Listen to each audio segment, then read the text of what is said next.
Marie Josepha died. Angélique was the name given by her last owners to a Portuguese-born black slave in New France. She was tried and convicted of setting fire to her owner's home, burning much of what is now referred to as Old Montreal. Until recently, it was generally accepted that Angélique was guilty of the crime of which she was accused. However, it has recently been argued that she was actually innocent of the crime and convicted more on the basis of her reputation as a rebellious runaway slave than on the basis of factual evidence. A competing theory is that she was guilty of the crime as an act of justified rebellion against slavery. No consensus has been reached by historians regarding Angélique's actual guilt or innocence. Early life. Angélique was born around 1700 in Madeira, then a colony and not an integral part of Portugal, which was an important player in the lucrative Atlantic slave trade, and was later sold to a Flemish man named Nicolas Bloch or Nicolas Bleecker, who brought her to the New World. She lived in New England before being sold in 1725 to an important French businessman from Montreal named François Paulin de Francheville, and after his death in 1733 belonged to his wife Thérèse de Coignard. Slavery in New England and New France was primarily a domestic affair, since unlike the southern part of what would become the United States, the economy was not based on large-scale plantation labor. Angélique therefore worked in the Francheville home in Montreal, and occasionally helped on the family's small farm on the island of Montreal, which was primarily used to produce supplies for Francheville's trading expeditions. Angélique had 3 children while in Montreal, a boy born in 1731 who lived only 1 month and twins in 1732, who both died within 5 months. It is not known whether Angélique and Cécile were lovers by choice or whether they were forced by their owners to have children. During the year preceding the fire and the trial, Angélique became involved in a relationship with a white indentured servant, Claude Thibault, who was employed by the Franchevilles. Following the death of Francheville in November 1733, Mme. Francheville became occupied with many transactions in the course of operating his businesses and settling his estate. Early in 1734, being occupied with estate affairs in Trois-Rivières, the widow asked her brother-in-law Alexis Manera to keep both her slave and her indentured servant Claude Thibault for her until her return. Lawrence River and stopping to retrieve bread that Thibault had hidden in a barn in Longueuil in preparation for their flight. However, the difficulty of winter travel forced the two to take refuge in Châteauguay, near the Chambly Road, until the weather improved. They were captured a couple of weeks later and returned to Montreal by 3 militia captains, acting in their capacity as local police. Thibault was imprisoned on March 5 and only released on April 8, the day before the fire. Angélique visited him several times while he was in jail and brought him food. Angélique was simply returned to Madame de Francheville, who did not have her disciplined in any way for her attempted flight, possibly because she was already planning to sell her. As mentioned during the trial, Thérèse de Francheville found herself unable to control Angélique and intended to accept an offer by one of her deceased husband's business associates, François-Étienne Cugnot, to purchase her for £600 of gunpowder. The offer was conditional on the widow covering expenses for sending Angélique to Quebec City, where Cugnot lived. Fear of being sold and possibly ending up in the West Indies may have been a factor in the attempted escape. Tensions were high between the slave and her mistress. The widow Francheville dismissed a free servant, Louise Poirier, because of squabbling and disagreements between slave and servant. Angélique promised her that she could do all the work better than Poirier, possibly hoping that a good performance on her part would make her mistress relent and keep her. The widow gave in, but promised Poirier that she would contact her after Angélique had been shipped to Quebec City. After Thibault's release, he visited de Coignard to demand his outstanding wages. She paid him but warned Thibault never to set foot in her house again. Angry, she also confirmed to him that Angélique had in fact been sold and would be shipped to Quebec City as soon as the ice cleared. Thibault ignored the order to stay away and visited Angélique several times while de Coigneux was not at home. As this was early April, they both would have known that the St. Lawrence River would soon be passable to ships, and that Angélique would not be in Montreal much longer. Angélique told a servant that she intended to run away again, and it is possible that the two discussed setting a fire to cover their escape. Fire of April 10, 1734. At 7 o'clock on Saturday, April 10, 1734, inhabitants of Montreal were leaving evening prayer when the sentry sounded the alarm. A fire had started on the south side of Rue St. Paul and was spreading east of Rue St. Joseph. The fire was so intense that the law enforcement officers could not get close to it. Many people tried to take shelter at the Hotel Dieu, but due to a strong wind blowing from the west, the fire spread and destroyed the hospital in less than 3 hours. 45 houses were also destroyed, and due to people taking advantage of the general panic, many items were stolen from homes and from the convent. The following journal entry of Sister Veronique Huilleria illustrates the suddenness of the fire, and the difficulty of trying to control it. The 10th of April, 1734, while all was most quiet and our thoughts were far from some fatal mishap, at 7 in the evening during our time of leisure, we heard a cry of fire. In the moment, we all rose to catch sight of its whereabouts. It was sighted at a neighboring house. We rushed to contain the fire, but the Lord did not allow us to succeed. All took refuge in our church, thinking that we would be spared, but the flames rose so ardently towards the church, which was just across the street from the burning houses, that we soon found ourselves engulfed. Rumors began to circulate accusing Angélique of having set the fire. Later in the evening, the convent's gardener, Louis Bellefeuille dit La Ruine, even told her face-to-face about these rumors, although she denied them. The origin of the rumors seems to have been comments made by Marie Manon, the young Spanish slave owned by de Coigneux's neighbors,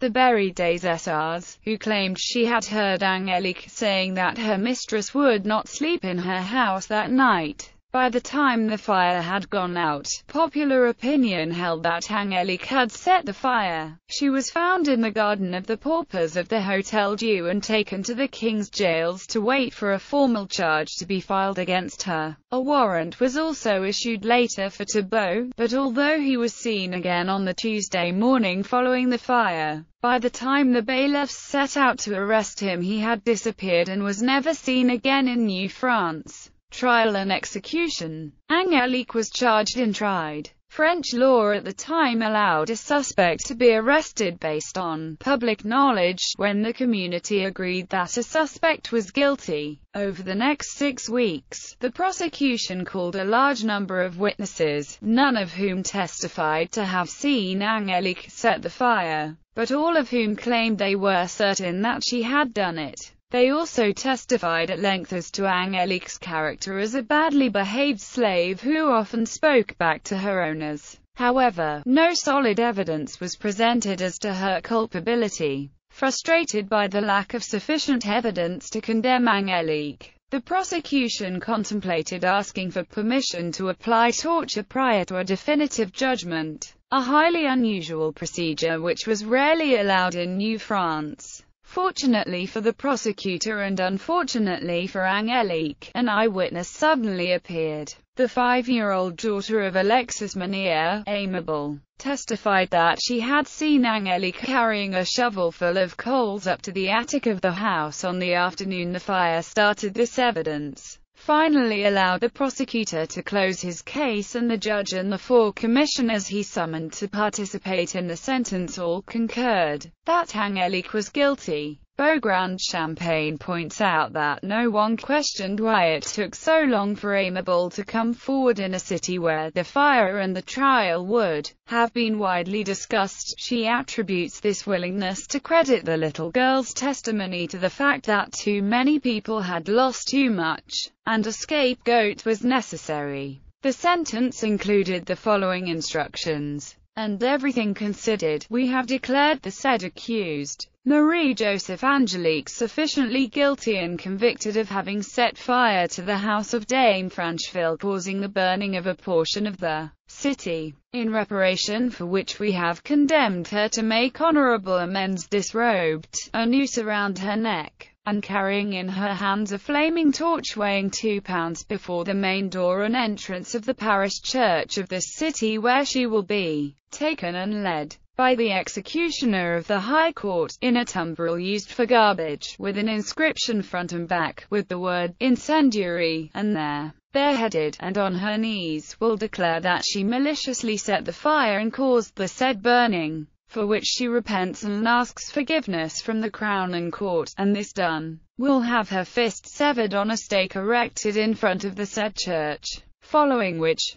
she will be led by the said executioner in the same tumbril to the public place, to there be bound to the stake with iron shackles and burned alive, her body then reduced to ashes and cast to the wind, her belongings taken and remanded to the king. The said accused, having previously been subjected to torture in the ordinary and extraordinary ways in order to have her reveal her accomplices, the sentence was automatically appealed to the Superior Council by the prosecutor, as was required by the Ordinance on Criminal Procedure of 1670. Angélique was thus sent off to Quebec City, where, a week later, the appeals court confirmed their belief in Angélique's guilt while reducing somewhat the savagery of the trial court's sentence, so that Angélique was no longer to have her hand cut off or be burnt alive, but rather to be hanged and, once dead, her body burned and the ashes scattered. The council also dispensed with the requirement to have her carried through the town on a rubbish cart wearing a sign declaring her an arsonist. However, the sentence still required her to be tortured to identify her accomplices, the councillors apparently believing, as did the Montreal court,